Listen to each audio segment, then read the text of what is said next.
In this episode of Biblical Unlocks, we will go through a chapter of the Bible and make it make sense in your life today. Studies routinely show that reading your Bible regularly significantly lowers symptoms of depression, anxiety, and anger, whilst also increasing forgiveness, compassion, and a sense of purpose. So if you enjoy episodes like this, please consider following and rating the show. It's free, helps me out a lot, and you can always change your mind later. Enjoy the show.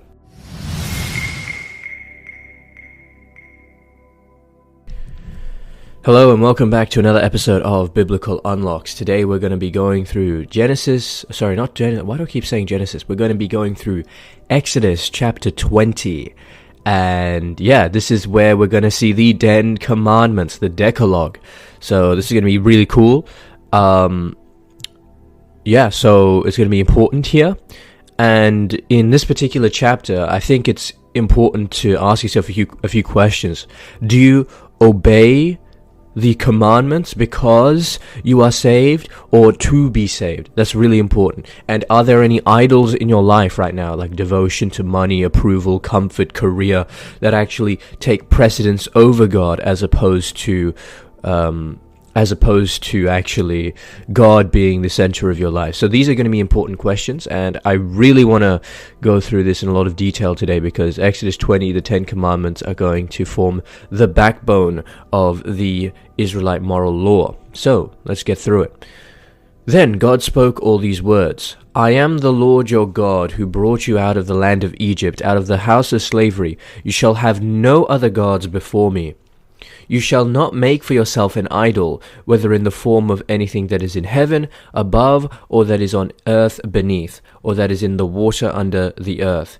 You shall not bow down to them or serve them, for I, the Lord your God, am a jealous God, punishing children for the iniquity of parents to the third and fourth generations of those who reject me, but showing steadfast love to the 1,000th generation of those who love me and keep my commandments. You shall not make wrongful use of the name of the Lord your God, for the Lord will not acquit anyone who misuses his name. Remember the Sabbath day, and keep it holy. 6 days you shall labor and do all your work, but the 7th day is a Sabbath to the Lord your God. You shall not do any work, you, your son or your daughter, your male or female slave, your livestock or the alien resident in your towns. For in 6 days the Lord made heaven and earth and the sea and all that is in them, but he rested the 7th day. Therefore the Lord blessed the Sabbath day and consecrated it. Honor your father and your mother, so that your days may be long in the land that the Lord your God is giving you. You shall not murder, you shall not commit adultery, you shall not steal, you shall not bear false witness against your neighbor, you shall not covet your neighbor's house. You shall not covet your neighbor's wife, male or female, slave, ox, donkey, or anything that belongs to your neighbor. When all the people witnessed the thunder and lightning, the sound of the trumpet and the mountain smoking, they were afraid and trembled and stood at a distance, and said to Moses, You speak to us, and we will listen, but do not let God speak to us, lest we die. Moses said to the people, Do not be afraid, for God has come only to test you and put the fear of him upon you, so that you do not sin. Then the people stood at a distance, while Moses drew near to the thick darkness where God was. Verse 22, The Lord said to Moses, Thus you shall say to the Israelites, You have seen for yourselves how I spoke with you from heaven. You shall not make gods of silver alongside me, nor shall you make for yourself gods of gold. You need make for me only an altar of earth and sacrifice on it your burnt offerings and your offerings of well-being, your sheep and your oxen, in every place where I cause my name to be remembered. I will come to you and bless you. But if you make for me an altar of stone, do not build it of hewn stones, for if you use a chisel upon it, you profane it. You shall not go up by steps to my altar, so that your nakedness may not be exposed on it.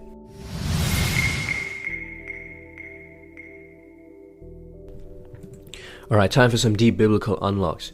Usually what we do is we go through verse by verse, but this time I'm going to go through a detailed explanation right from the beginning, right? And I'm going to talk about how each one of these explanations here, each one of these verses are actually in line with the Ten Commandments, how the Ten Commandments are, because it doesn't say these are the Ten Commandments, 1, 2, 3, 4. You sort of have to find them for yourselves, and they just so happens to be 10. So let's go through them. First and foremost, in the prologue, in verses 1 to 2, we see, and God spoke all these words. So the Decalogue, or the Ten Commandments, opens by grounding the law in the history of Israel. I am the Lord your God who brought you out of Egypt, out of the house of slavery.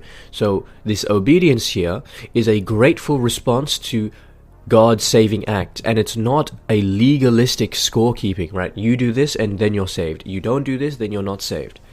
The idea here is that the law's demand is actually rooted in what God has done for you rather than what you can do for God, because there's nothing really that you can do for God. And we'll see this later on as well, that this recurring motif that God has done this for you, and that is why you do anything, not because you have done anything for God.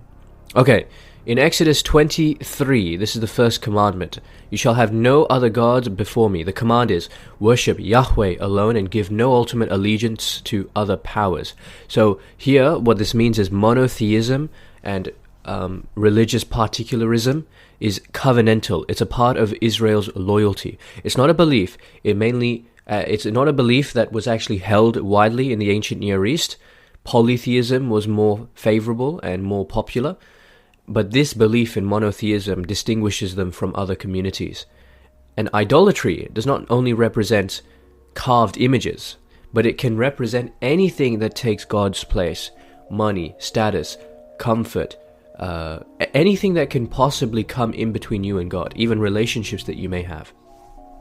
Number 2, no carved images, idolatry. So this is Exodus 24 to 6. Do not make or bow to images. God visits iniquity, but shows steadfast love to those who love him. So, what does this mean? The prohibition here against carved images and idolatry is to guard against reducing God to an object we control. God's covenantal faithfulness is contrasted with our attempts to try and dilute his presence. Because you see people like kissing rocks and stuff, like that's an image, that's idolatry. You're sort of giving reverence to something, creation, rather than the creator, right? And here we see the promise of loving kindness to thousands frames the discipline that we have within persistent grace. That is, God gives us grace. God is grace in itself. Next we have Exodus chapter 20 verse 7. The command is, do not take the name of the Lord in vain. So no empty oaths, no blasphemy, no hypocritical invocations. Using God's name falsely cheapens the trustworthiness and holiness of God who acts. And this command protects the sanctity of speech and vows, and it protects who God is and the reputation that God has. Don't use God's name in vain. And the most interesting part of this is Jesus himself talked about this in Matthew chapter 5 verse 33 to 37. So Matthew chapter 5 verse 33 to 37, he talked about using the name of the Lord in vain and making oaths. And this is what he said. Again, you have heard that it was said to those of ancient times, you shall not swear falsely, but carry out the vows that you have made to the Lord. But I say to you, do not swear at all, either by heaven, for it is the throne of God, or by earth, for it is his footstool, or by Jerusalem, for it is the city of the great king. And do not swear by your head, for you cannot make one hair white or black. Let your word be yes, yes, or no, no. Anything more than this comes from the evil one. So, let your yes be yes, and your no be no. In Exodus chapter 20, verses 8 to 11, the commandment is, keep the seventh day, the Sabbath holy, rest from labor, because God rested, and because Israel is freed from Egypt. So, the Sabbath here is creation-centered. So, God rested, and it's also redemption-centered, freedom from slavery. So now you can rest because you have been freed from slavery where you were working 7 days a week. So it shows that Israel needs to depend on God. What God does, you do. And to have mercy for neighbor and animal. That is to say, it is countercultural, especially in our day and age, to like rest. It's like, oh, you need to be grinding on non-stop. You need to be doing all of this work. You need to be working hard and all of this. But the truth is, you have to have rest. And the Sabbath is a great example of something which is countercultural and shows our dependence on God to rest on the seventh day. Verse 5. Oh, sorry, not verse 5. Commandment number 5. Exodus 20:12. Respect and care for your parents. This command carries a promise of long life. So, why do you need to honor your mother and your father? Because family stability is a primary means by which the faith and covenantal promises can be transmitted. And honoring your earthly father and mother helps you honor your heavenly Father. So this is a very important thing. And I read in Augustine as well, because I'm reading Confessions right now. He said the commands that his mother gave him. So Monica is Augustine's mother, and Monica would warn him about the problems of like sleeping around and like just having or giving into vain passions of youth.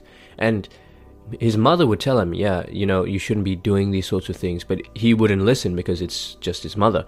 But as he got older, he realized that this was not his mother. It was actually God who was speaking through his mother. So that's something interesting I found, and it actually applies in this case as well. Exodus 20:13, you shall not murder, do not unlawfully take a human life. So because human life obviously bears the image of God, we saw this in Genesis 1:26-27. And protecting it preserves God's creative intent, right? God created you with a purpose, meaning, and to carry out your greater and his greater purposes. So the command prohibits murder, and it implies that respect must be upheld for all persons. Exodus 20:14, you shall not commit adultery. That means you must stay faithful in your marriage, and you should not violate the covenant bond of marriage. Why? Because the marriage covenant is symbolic of the covenant that you have with God. God is faithful to his covenant, and hence you must be faithful in your covenant. So have sexual faithfulness, relational trust. These sorts of things are really important. Then in Exodus 20:15, we see that you shall not steal. Do not take what belongs to someone else, because property, right, it invocates safeguarding and neighborly trust, right? You need to have trust with your neighbors. The neighbor is in anyone else. It's not literally your neighbor. But the fact that stealing completely fractures trust, right? And it completely it makes your neighborhood unsafe. It makes your community unsafe. It violates God's care for the poor and the just order of things. Exodus 20:16 and 20:17 are the last two commandments. You shall not bear false witness, so don't lie in legal or even other settings. So you should not lie, you should not bear false witness, so you need to protect the truth, because honest testimony actually upholds justice. And when you bear false witness, you're harming individuals who are otherwise innocent. So truth-telling is actually another form of love towards your neighbor. And then you shall not covet. Don't covet your neighbor's house, spouse, goods. And your interior desires matter, because coveting is actually the internal root, what you desire, that leads to the outward sins that the Decalogue forbids. So for example, if you want your neighbor's spouse, that's what's going to lead you to break another commandment, which is do not commit adultery, right? So you're going to break that commandment if you do not control what's present within. So coveting is addressing what's deep into your heart, what's the desires that drive you. And you can control desire by gratitude, by prayer and contentment with what you have. That is the cure to coveting. So those are the 10 commandments. I hope you were able to see them. There's a really interesting way of remembering them. I might go through that another time though. See you next time. So that's it for this episode of Biblical Unlocks. This show is designed to help you keep up your habit of reading the Bible, understanding the Bible, and applying it in your daily life. I upload daily, so if you don't want to miss tomorrow's episode, feel free to rate the show and follow. Otherwise, just have a blessed day. And always remember, If you're not in your word, you're in your feelings. Godspeed.